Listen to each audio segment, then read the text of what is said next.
And here's a poem that Ibn al-Qayyim wrote against the Christians. Tell me if there's no vulgarity in this. O Christ worshippers, we have a question. We want its answer from whoever understands it. If God died at the hands of a people because they killed him, then what sort of a God is this? And did he approve of what they did to him? Meaning like nailing him and torturing him? If so, then blessed are they for attaining his pleasure. So this is a mockery of the Christians. It's saying, okay, God is being killed by people, and if they're killing him, did he approve of that? Like, did God approve of being crucified?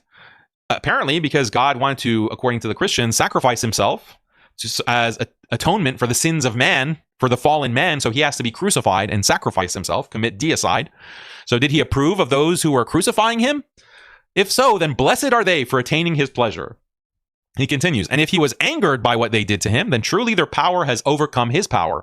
So this is like a Christian dilemma that Ibn al-Qayyim is setting up. Were they pleased? Was this God of yours pleased with being crucified, or was he angered by it? If he was angered, that means he got overpowered.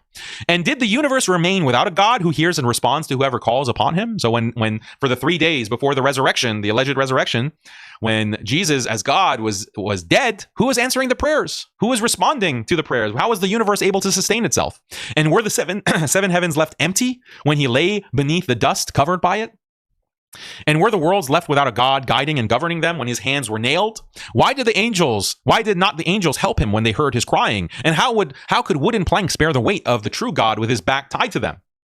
Okay, so these are all insults against Jesus, right? And how could iron draw near to him, touching him and inflict pain upon him? And how could the hands of his enemies overpower him, reaching him until they struck his neck? And how was Christ revived by himself, or was the reviver another God? What a wonder it is that a grave enclosed a Lord, and more wondrous still that a womb once held him. So how can a tomb or a grave hold Jesus as Lord? He stayed in a womb for 9 months, in the darkness, nourished by menstrual blood. Then he exited through the vagina as a small baby, weak, opening his mouth toward the breast. Again, anatomical description of the Christian understanding of Mary. Okay, is this not disrespectful and inappropriate, Wahhabis? This is Ibn al-Qayyim saying this. He ate and drank and did what naturally resulted, meaning implying urinated and defecated. Is this what you call a God? Exalted is God above the slander of the Christians. All of them will be questioned about what they invented. O worshippers of the cross, for what reason do you exalt it or blame whoever reviles it? And is reason satisfied with anything but breaking it, burning it, and condemning whoever praises it, since the Lord was forced upon it and his hands were tied to it for crucifixion? Hence, that, i.e. the cross, is truly the accursed mount, so trample it, do not kiss it when you see it. For the Lord of all creation is humiliated upon it entirely, and you worship it. So it's clear that you are one of his enemies. If you extol it because it once carried the Lord of the worlds and was above him, and if the original cross is now lost, then whenever we see a shape like it, we recall its radiance.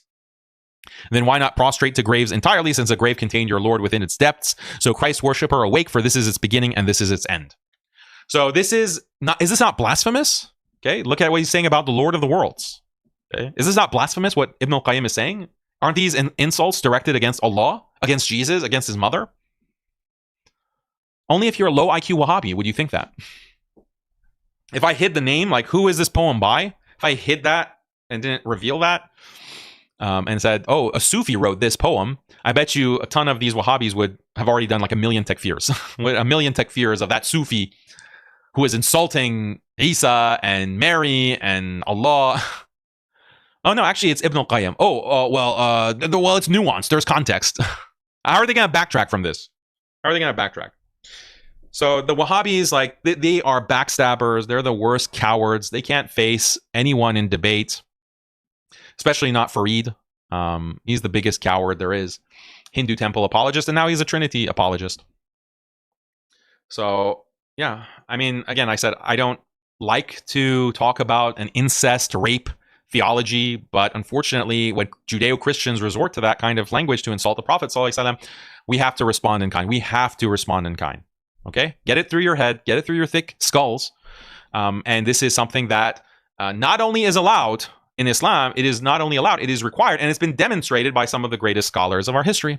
They also insulted Christian theology. It is what it is, so try to learn, try to grow. This kind of turn the other cheek Islam, that's not Islam.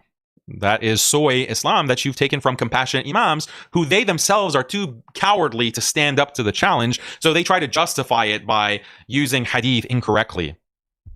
They try to justify their cowardice and their lack of response to the enemies of Islam by trying to justify it and say, oh, but there's a hadith. They don't know what they're talking about.